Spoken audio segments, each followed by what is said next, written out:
Still really dark outside, so I'm not going to get the best of lighting, but there's something I really wanted to talk about now while it's fresh in my mind and I really want to get it out there, and that's pretty much, are you aware of the thoughts that are going on in your mind? Because a lot of the time we are living on this subconscious programming that we've been brought up with over the years, and like in the first 7 years of our lives, we're pretty much reflecting everything that we're learning in our environment from our parents. And as we go through life, it's that whole nature and nurture thing.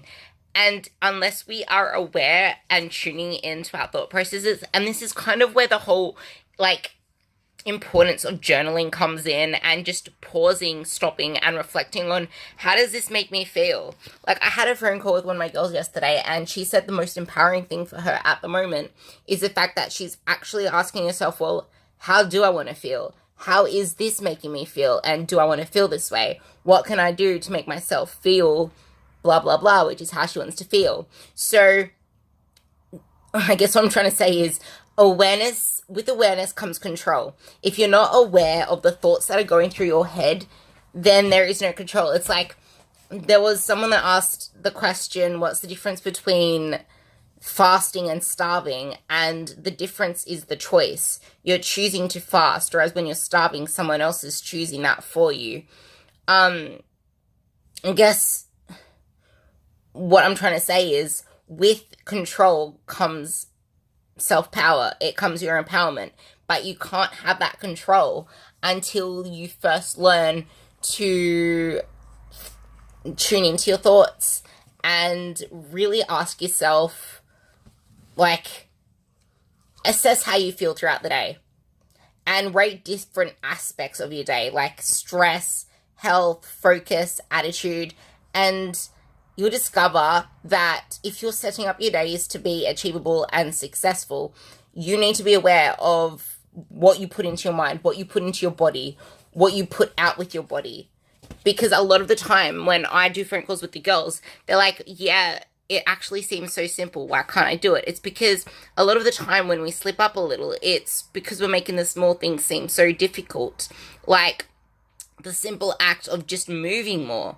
Like, that whole eat less, move more thing is something that can actually benefit you, because when you're not shoving your face full of food that's going to make you feel like crap and lethargic and all that other bull crappery, and when you're not sitting still and encouraging the whole notion of laziness and actually promoting some feel-good endorphins and movement within your body would just feel that much better. Like, every single time someone says that they felt like shit, showed up anyway and did their walk or whatever, they're like, I don't want to fill my body with crap food anymore, because I don't want to, like, I just went for a walk. Like, that's the most stupidest thing to do, just like shovel in some shitty food.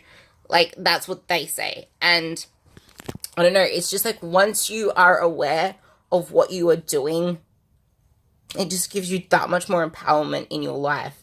And this whole talk was going to be about visualization, but the thing is, you can't visualize something that you're unaware of, and you can't visualize something that you don't know where you're coming from in the present moment. Like, visualize the person you want to be, visualize the actions you want to take, and visualize the feelings that you want to feel.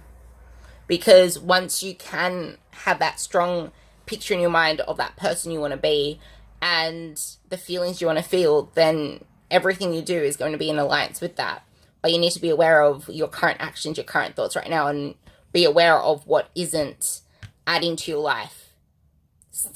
Be aware of what's stopping you, what's leading to your self-sabotage. Be aware. Just be aware in general. Because when you're aware, then you can move forward. And visualize. Like, that's something that I'm going to be doing a lot of my focus is going to be on visualizing leading up to Arnold's, because it's something I used to do all the time, and it's faded out since I've been putting most of my focus into my business and Team Ruby and my education and doing a shitload of study. It's like all of my mental energy has just gone into studying and serving people. Whereas I wasn't putting that into serving myself when I needed it most. And now I'm like, this is my time to put that mental energy into myself. I recognize it. I'm aware of it, and now I'm in control of it. But how can I still do my life's purpose whilst fulfilling what I need to fulfill? And that's by kind of teaching my girls along the way just how important the power of visualization is, and teaching them how to visualize, which I'll try and do in my personal Instagram stories as well, and in some of my captions when I write captions, because honestly, the power of visualization is just crazy. And just want to end this on, I'm sorry that I look like I just woke up, because I literally did. And I just really need to get this out, because I woke up with this in my head. It doesn't stop sometimes, so hope that helps a little. If you have any questions or anything you'd like me to cover in the next 2 weeks leading up to the Arnold's, or even after the Arnold's, let me know, because I will. I like putting up content that people are interested in, because the whole reason that I'm actually talking about how I feel in my lead up to prep is because I got so many messages on Instagram about it when I asked, is this something you want to hear? And I had like 12 people message me saying, yes, I want to know about it. So I will give you any rambles that you would like Ruby Red to ramble about. Mwah.